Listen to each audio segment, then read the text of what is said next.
For your hip flexor stretch, you're possibly going to need a bolster. It depends how mobile you are and how low to the ground you can get. Just as a check, I will do just a little check-in just to see if I've got one side that is a lot tighter than the other side. Some days like today, it feels pretty even. Sometimes I've got one side that is really tight. You're going to start on the side that is feeling the tightest today. Bring your legs into a 90-degree angle, so I've got a 90-degree angle through the back and through the front. My feet and my knees are in line with my hip joints, so they're not like on a tightrope. And I'm going to tuck my tailbone under. I'm going to try and pull my front foot back towards my back knee, and I'm going to do the same with my back knee. So I'm sort of creating this contractual vortex in this kind of square area here. Tucking my tailbone under is giving me a really concentrated stretch in that hip flexor, and just flirt with drawing the hips forward for me. As you do that, you may find it starts to loosen. You're going to walk your toes forward. I still always want that foot beyond the knee. Give it a bit of a wiggle if you need to.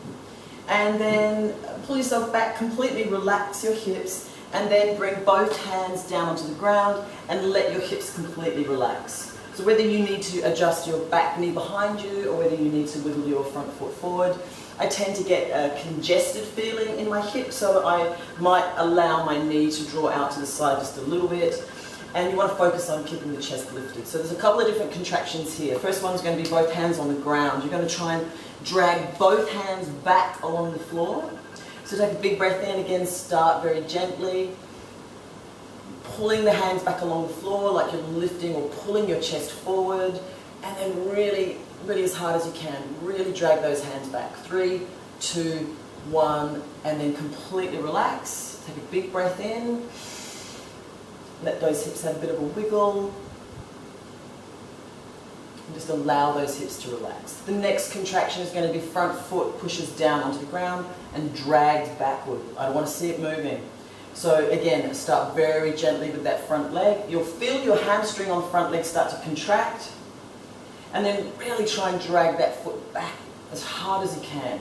5 seconds in total. Completely relax. Let that leg drop. A little wiggle. Big breath in. Let it relax. If you feel like you can start to bring it down towards the ground, you want this first elbow as close to the leg to come down first. If you can't get that elbow down first, you haven't got much business bringing the other elbow down. That might look really impressive, bringing the head down, but again, it's really about the pelvis. Trying to square that pelvis up. The next contraction is pushing the back knee down into the ground and dragging it along the floor. So take a little breath in, push that knee down into the mat. You can feel your shin wanting to connect with the floor behind you, and then really trying to pull that knee along the ground. My hands are doing a bit of work as well, so I'm really also using the lats as well. And then completely relax, let the hips.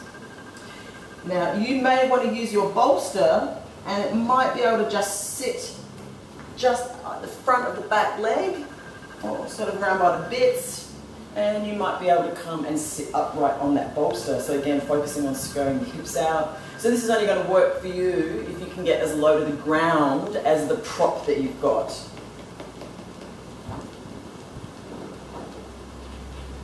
So again, you might want to almost try and do a bit of a scissor contraction where again you're pushing your back knee and your front foot down at the same time. So as I contract, I'm actually trying to pull my pelvis into a square position. So I'm pushing my front foot down, dragging it backwards. Almost like trying to scissor myself back upwards. Hold it for about 5 seconds and then completely relax. And you're just constantly trying to just get a little bit lower to that ground. So I'm always trying to square the pelvis up. Same thing again, you might want to do a couple of rounds of those contractions, hands separately, both knees together, do them all separately. Always come out of these stretches really slowly. Use your hands on the ground to lift yourself up, so you're not having to use those leg muscles, or you can just completely bail out to the side.